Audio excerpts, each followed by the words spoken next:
Hey, Rockets Round Robin Nation, it's your boy at Slaughter, aka Mr. Negative, and boy, do I get to live up to my name this week. Despite my name, I really do hate doing this after an 0-4 week, especially given the losses that we've had, and especially coming off the week that we had before. As you can see, pretty drastic downfall across all aspects of the game, offensively and defensively, but we're going to hop into it. Please hit that like and subscribe button. I hope that we're bringing good content for you guys, valuable content, efficient content. I know that we're getting some followers on both our pregame and halftime shows. So let's keep that up. Let's keep this rolling, and let's see what the numbers have to say. As I mentioned, pretty much down across the board. 23rd offensive rating, 28th true shooting, 23rd 3-point, 29th assist to turnover. We've upticked the offensive rebounding, thus leading to a decrease in pace. My theory about offensive rebound percentage and pace being tied, I think that is true. Plus, I think our defensive rebounding percentage is worse, which also leads to a slower pace, just naturally capping the amount of possessions in the game. So I wouldn't really worry about the pace number. I think we're still playing at a fairly decent clip. It is what it is with how we rebound. So, a couple of things that I think are hitting all at once. With Fred out the last couple games, we've seen our assist to turnover ratio really plummet, and over the last 5 or 6 games, it's really been feast and famine with those. Again, Jalen, Şengün, Fred, and now Amin are basically the 4 guys responsible for creating the offense for this team. And only Fred has a good assist to turnover ratio. Şengün's like a 1.5 to 1, maybe a little less than that. Jalen, I think, is either 1 to 1 or slightly below 1 to 1. And Amin also slightly or below 1 to 1. So, we had Amin have 7 turnovers last night. He had 5 assists or 8 assists and 7 turnovers, including the last one that basically gave the game away. Jalen had 6 turnovers the game before. I know he had like 7 turnovers against Memphis with 0 assists. I mean, it's just impossible to win games like that. And I think all when it's said and told, we've been winning games because we've been trying hard. I don't think that our effort has decreased significantly, but I think it shows that if we're not giving like 110% effort, that our margin for error is very slim to win these games, especially when we have injuries, because we just don't have the talent and the depth of talent to out-talent guys for an entire game. We start playing guys like Aaron Holiday and Jock Landale for 15 minutes a game. Well, that matters because before we were playing Steven Adams and, we were playing Tari Eason, Cam, and, basically off the bench. And hopefully we got some good Reed Shepherd minutes, the one highlight for the week, I would say.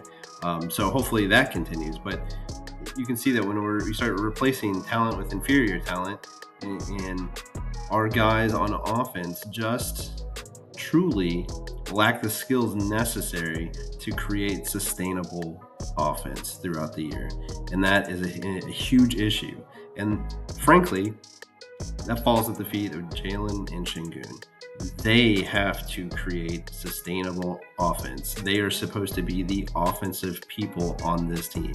And if they as a tandem cannot do it, then we have real problems, both short-term and long-term.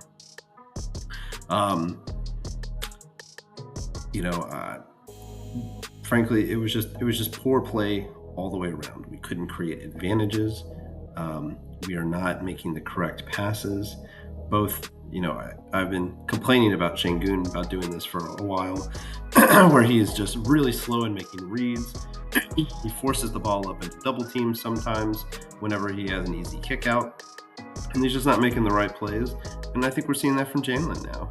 He's not whipping the ball like he should be, or he's giving up on the play. He's making the pass that the defense wants him to make instead of trying to manipulate the defense in order to make a pass that they don't want him to make. Maybe he doesn't have the skill to do that yet, but it's year 4, You're about to be making $35 million. We got to see that, buddy.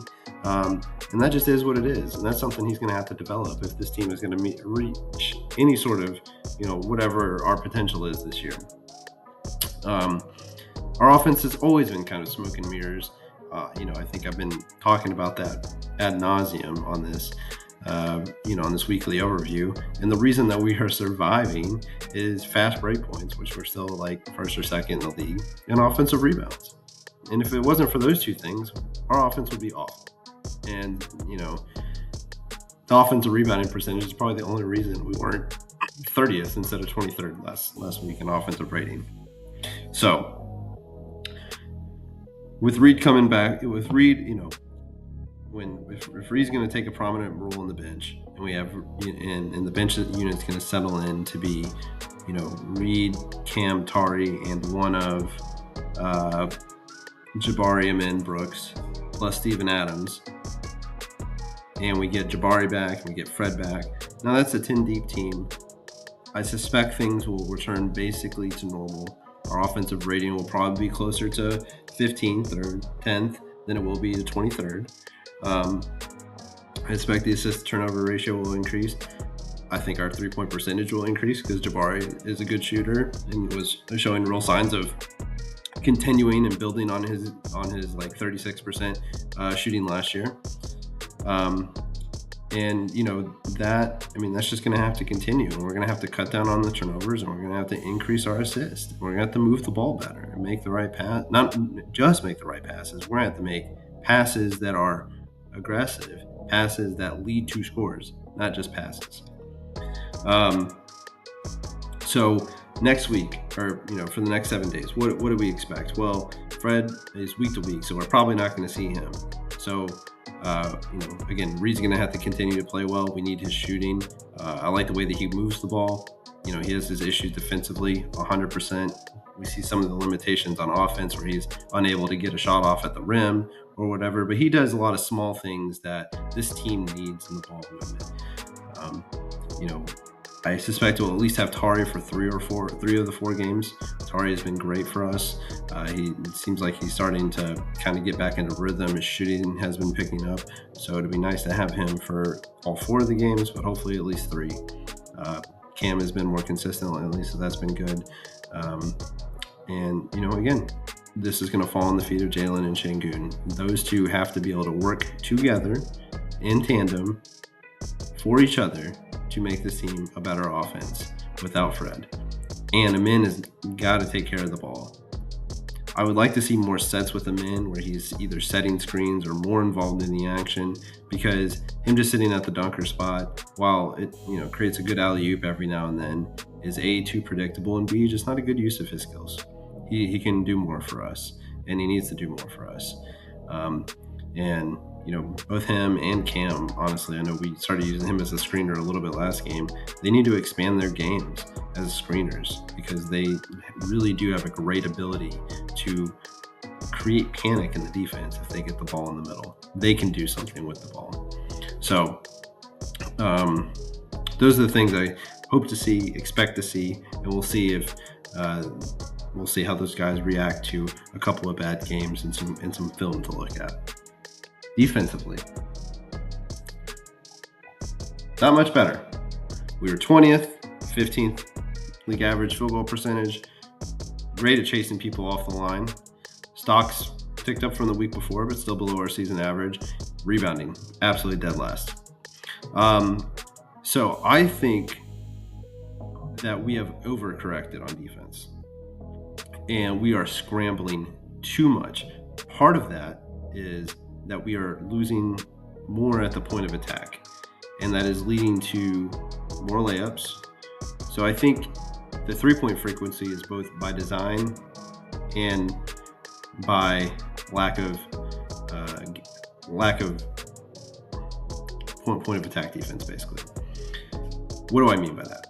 Well, if teams are shooting better, I mean, look, they're still not shooting amazing, right? 54.5, only leading to the 20th best defense offense, or 10th best offense, I guess. Look, top 10, giving up top 10 offense, not great, especially to the teams that we played. However, it could be a lot worse given what we're giving up at the rim. And why I say that is we're giving up 70% 2-point shots. It means there's a ton of shots at the rim. Teams really should have an effective field goal percentage that's substantially higher if they're getting that easy of shots. So that means that we are doing a fair job at contesting.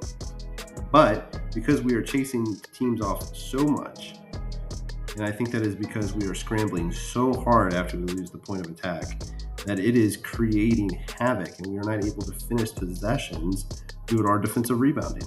And yeah, teams are only shooting 54.5% effective field goal percentage, which is only league average. But if they get to do that twice every possession because we can't rebound the ball, they are going to score a lot of points, which is why our defensive rating is so low. So what do we need to do? We need to have better point of attack defense. And that's on everyone. Everyone's tired right now. Everyone's tired because how we play, it's a demanding style of basketball. 2, we do not have the talent on defense that we had. We don't have Fred out there. We don't have Jabari out there. Steven Adams missed time. So those 3 in of itself, it's going to reduce your defensive talent. We didn't have Tari for a game. Reduce our defensive talent to such a way that we don't have the defensive advantage every night like we normally do. And so that's reason number 2. Reason 3, we have to be able to control our scrambling better. We're chasing people off the lines, but now they're getting easy layups. We are scrambling so much that we are not in a position to rebound the ball. Those are the things we have to improve. And everyone's got to rebound. Dylan's got to rebound. Jalen's got to rebound. Tari's got to rebound. Cam's got to rebound. Tari and Cam, they're great offensive rebounders. They're not great defensive rebounders. And they got to be better about that. Tari had like a 12 rebound game, but it's like inconsistent. It's kind of like Jabari. Sometimes we get that and sometimes we don't. It has to be on a consistent level. Until everyone is back, Coach Udoka needs to make it implore. It is the most important thing for this team to rebound the basketball. If we rebound the basketball, we will begin winning the possession battle because we're not getting the steals that we used to because we don't have the defensive talent that we used to have until everyone's healthy again. But if we're not going to win the stock battle, then we got to win the rebound battle. And if we win the rebound battle and we're getting first and we're averaging 41% offensive rebounding percentage, and then we get back to our 70.4, or we get up even a tick or two higher, 72, 73% on the defensive rebounding, we are going to win the possession battle. And therefore, that widens our range of outcomes. It gives us more leeway in terms of the assist to turnover ratio and some of the things that are going to be much harder to fix, like in the short term.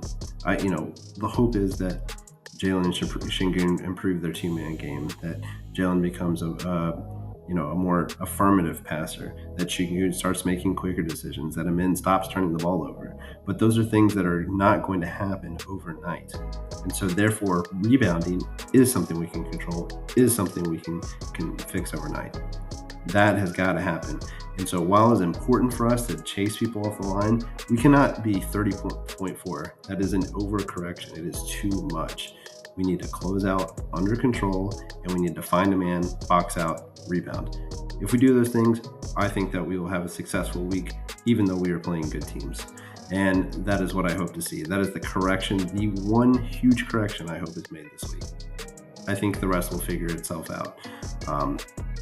And that's just my opinion. But that is what I think has to happen. What is the schedule this week? Let me pull that up. Great for streaming here. Schedule over the next 4 games or so.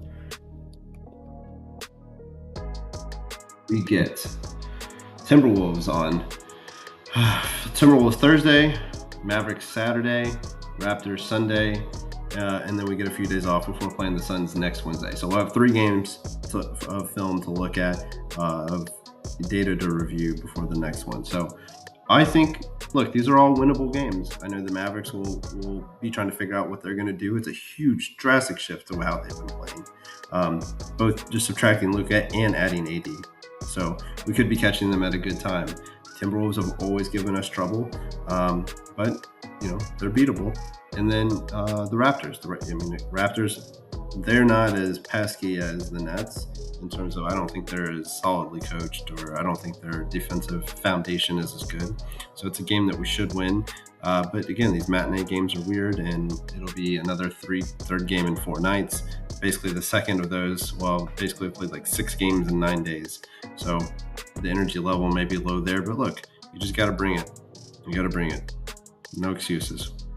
So, hopefully for a better next week. I hope to have a more positive message and some better stats to look at. Until then, I'll see y'all next week.